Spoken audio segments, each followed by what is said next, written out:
2024 లేదా 25లో డిగ్రీ లేదా బీటెక్ చదివారా? సాఫ్ట్‌వేర్ జాబ్ కోసం ఎదురు చూస్తున్నారా? అయితే కోడ్ జ్ఞాన్ 100 డేస్ కోర్సులో చేరండి, జాబ్ సాధించండి.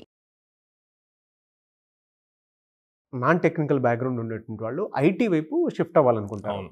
మనం రెగ్యులర్‌గానే బీటెక్‌లో ట్రిపుల్ ఈ, మెకానికల్ అవి చూస్తూ ఉంటాం. అటువంటి వాళ్ళు కూడా and general degree BSc, BCom చదువుకున్నటువంటి వాళ్ళు కూడా ఉంటారు. వాళ్ళు కూడా సాఫ్ట్‌వేర్ వైపు రావాలనుకుంటారు. వాళ్ళకి ఇటువైపు రావాలి అని అంటే అసలు ఏం చేయాలి? ఏం చదువుకోవాలి? ఏం ఫాలో అవ్వాలి? ఎన్ని డేస్ పడుతుంది అసలు జాబ్ క్రాక్ చేయాలంటే?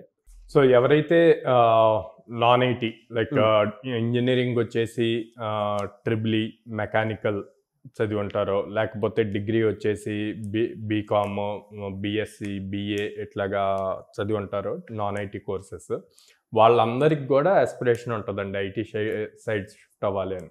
డిగ్రీ తీసుకునేటప్పుడు వాళ్ళకి ఆ మెచ్యూరిటీ లేక అది డిఫరెంట్ తీసుకుంటారు, లేదా డిఫరెంట్ ఇంట్రెస్ట్ బేస్ చేసి తీసుకొని ఉంటారు.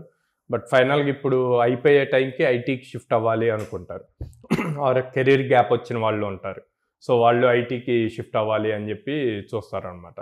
సో వీళ్ళందరికీ ఏం చెప్తా అంటే, మీరు ప్రాపర్గా స్కిల్ నేర్చుకుంటే మీ కెరీర్ మినిమం 5 LPAతో స్టార్ట్ చేయడానికి ఎక్కువ ఛాన్సెస్ ఉన్నాయి, అప్ టు 5 LPA వరకు. ఓకే, సో దీనికి వీళ్ళకి ఏం కావాలి అన్నది ఇంపార్టెంట్. ఆ స్కిల్ ఏ లెవెల్ కావాలి అన్నది ఇంపార్టెంట్. ఫస్ట్ వీళ్ళు మైండ్ సెట్ చేసుకోవాలి. ఆ టెన్షన్ అన్నది ఉండకూడదు.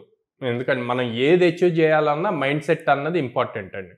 సో ఆ మైండ్ సెట్లో మీరు నేను నాన్ ఐటీ నుంచి వచ్చాను, ఐటీ జాబ్ క్రాక్ చేయగలనా, లేదా నువ్వు ఐటీకి వెళ్ళాలనుకుంటున్నావు, లేదా ఏదో ఒకటి డిసైడ్ అవ్వు. వెళ్ళాలి అనుకుంటే ఇంకా థాట్ తీసి వెళ్ళాలి, కొట్టాలి, ఇంకంతే. ఆ కొట్టడానికి ఏం కావాలి, ఆ జాబ్ క్రాక్ చేయడానికి ఏం కావాలి అన్నది చూడాలి. సో వన్స్ డిసైడ్ అయ్యాక వీళ్ళు సింపుల్ లాంగ్వేజెస్ని చూజ్ చేసుకోవాలి. ఎందుకంటే కంప్లీట్ నాన్ ఐటీ నుంచి ఐటీకి వస్తున్నారు కదా.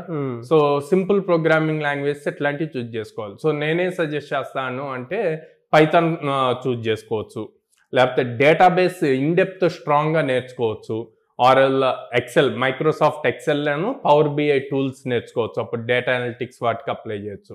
ఇట్లా సింపుల్ వాటిని చూజ్ చేసుకొని దాన్ని ఒక 100 days స్ట్రక్చర్ పెట్టుకొని వీటితో పాటు communication skills important, logical reasoning చేయటం ఇంపార్టెంట్. ఎందుకంటే మీరు ఏ కంపెనీ అయినా చూజ్ చేసుకోండి, స్టార్టప్ చూజ్ చేసుకోండి, ఎంఎన్సి చూజ్ చేసుకోండి, లాజికల్ రీజనింగ్ మీద ఒక రౌండ్ ఆఫ్ ఇంటర్వ్యూ ఉంటుంది. ఓకే, రిటర్న్ టెస్ట్ ఉంటుంది, లేదా డైరెక్ట్ క్వశ్చన్స్ ఉంటాయి. సో దాన్ని ప్రాపర్గా చేయగలిగితేనే, ఎందుకంటే కంపెనీ లోపలికి వెళ్ళాక రియల్ టైమ్ ప్రాబ్లమ్ స్టేట్మెంట్స్ వస్తాయి. ఆ ప్రాబ్లమ్ స్టేట్మెంట్స్ వచ్చినప్పుడు వాటిల్లో చాలా లాజిక్స్ ఉంటాయి. ఆ లాజిక్స్ థింక్ చేయాలి, ఈజీ లాజిక్ క్రియేట్ చేయాలి అంటే ఇక్కడ లాజికల్ సాల్వింగ్ స్కిల్ ఎంత ఉంది అన్నది టెస్ట్ చేస్తారు. అది ఏ టైప్ ఆఫ్ జాబ్ అయినా ఇంపార్టెంట్ అది. సో అందుకని లాజికల్ స్కిల్స్ మీద ఎక్కువ ఫోకస్ చేయాలి. తర్వాత కమ్యూనికేషన్ స్కిల్స్. ఆబ్వియస్లీ ఇంటర్వ్యూలో మీరు వెళ్ళి ఏమి మాట్లాడకుండా వాళ్ళు అడిగిన క్వశ్చన్స్కి సింపుల్గా ఎస్, నో ఇట్లా చెప్పారనుకోండి, ఎవరు ఈరు జాబ్. మీరు వాళ్ళు అడిగిన క్వశ్చన్స్ని ఎంత ఎక్స్ప్రెసివ్గా ఆన్సర్ చేయగలిగితే మీకు జాబ్ రావడానికి అన్ని ఎక్కువ ఛాన్సెస్ ఉంటాయి. సో కమ్యూనికేషన్ స్కిల్స్ అన్నవి important. At the same time నేను ఫస్ట్లో చెప్పినట్టు పైథాన్ కానీ, లేకపోతే డేటాబేస్ కానీ, లేకపోతే Excel, Microsoft Excel plus power BI లాంటి టూల్స్ పర్ఫెక్ట్గా నేర్చుకుంటే కనుక నాన్ ఐటీ నుంచి ఐటీకి ఈజీగా షిఫ్ట్ అవ్వచ్చు. ఇప్పుడు ఎలాంటి కంపెనీస్ తీసుకుంటాయి అని చూస్తే, ఈ కంపెనీ ఆ కంపెనీ అని ఏం లేదండి. ఓకే, చాలామంది తీసుకోరేమో, అసలు నాన్ ఐటీ వాళ్ళు ఐటీలోకి తీసుకోరేమో అనుకుంటారు.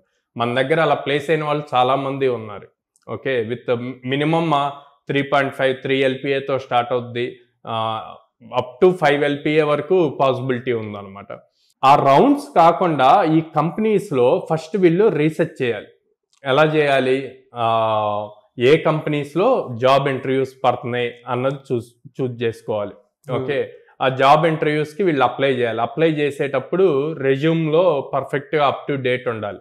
ఏదైతే స్కిల్ వీళ్ళు నేర్చుకుంటున్నారో దాంట్లో ప్రాజెక్ట్ బిల్డ్ చేసి దాన్ని గిట్హబ్లో పెట్టి, గిట్హబ్లో వచ్చిన లింక్ని రెజ్యూమ్లో కనుక మెన్షన్ చేస్తే రెజ్యూమ్కి వెయిటేజ్ ఎక్కువ ఉంటుంది.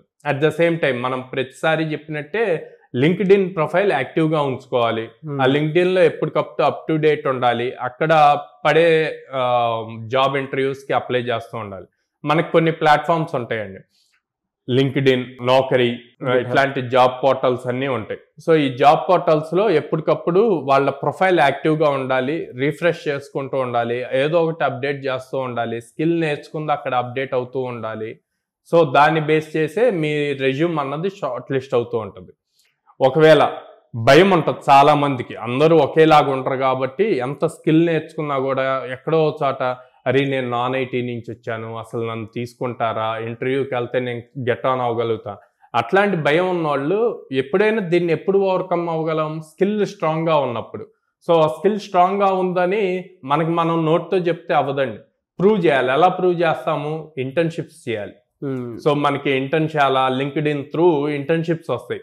ఆ ఇంటర్న్షిప్స్లో అప్లై చేసి అవి చేసి ఇగో నేను ఇలాంటి టాస్క్, రియల్ టైం టాస్క్స్ ఇంటర్న్షిప్స్లో కంప్లీట్ చేశాను అన్నది కూడా రెజ్యూమ్లో అప్డేట్ చేయాలి. సో అప్పుడు ఇంటర్వ్యూయర్ ఈ రెజ్యూమ్ చూసి ఓకే తిను ఆల్రెడీ ఎంతో కొంత ఎక్స్పీరియన్స్ ఉంది రియల్ టైం ప్రాజెక్ట్స్ చేయడానికి. ఎందుకు అంటే లోపలికి వెళ్ళాక మీరు ఒకసారి ఇంటర్వ్యూ క్రాక్ చేసి లోపలికి వెళ్ళాక మళ్ళీ కంపెనీ వాళ్ళు కూడా ట్రైనింగ్ ఇస్తారండి. వాళ్ళకి కావాల్సిన స్కిల్ బేస్ మీద వాళ్ళు మళ్ళీ ట్రైనింగ్ ఇస్తారు. సో ఫస్ట్ ఇంటర్వ్యూ క్రాక్ చేయడానికి మీకు స్కిల్ ఉండాలి, అది కాన్ఫిడెంట్గా ఉండాలి. కాన్ఫిడెన్స్ లెవెల్స్ చాలా ఇంపార్టెంట్ ఇంటర్వ్యూలో. మీరు చూస్తే మన దగ్గర స్టూడెంట్స్ కూడా మేము కాన్ఫిడెన్స్గా చెప్పాము, మమ్మల్ని కొన్నిసార్లు టెక్నికల్ క్వశ్చన్స్ అడగకుండా కమ్యూనికేషన్ స్కిల్స్ బేస్ చేసి సెలెక్ట్ చేశారు అన్న ఫీడ్బ్యాక్ ఇచ్చిన స్టూడెంట్స్ కూడా ఉన్నారు. సో అందుకే నేను ప్రతిసారి చెప్తాను, వాళ్ళు ఐటీ వాళ్ళు అవనండి, నాన్ ఐటీ అవనండి, communication skills, logical skills plays the key role. మీకు అసలు జాబ్ రావాలి అంటే ఇవి కీ రోల్, తర్వాతే టెక్నికల్ స్కిల్స్. ఓకే, సో అందుకే ఫౌండేషన్ స్ట్రాంగ్ చేసుకోండి నేను చెప్పిన ప్రోగ్రామింగ్ లాంగ్వేజెస్లో. At the same time communication skills strong అవ్వనండి, అండ్ లాజికల్గా రాసే స్కిల్స్ కూడా స్ట్రాంగ్ అయితే కనుక, అండ్ గిట్హబ్, లింక్డ్ఇన్ ఇవి కూడా మీరు ఎప్పటికప్పుడు అప్డేట్ చేసుకుంటూ మీ రెజ్యూమ్ని అప్డేటెడ్గా ఉంచుకుంటే కనుక ఈజీగా క్రాక్ చేయొచ్చు. ఎనీవే సార్, థ్యాంక్ యూ అండి. Thank you so much Sairam గారు. థ్యాంక్ యూ అండి.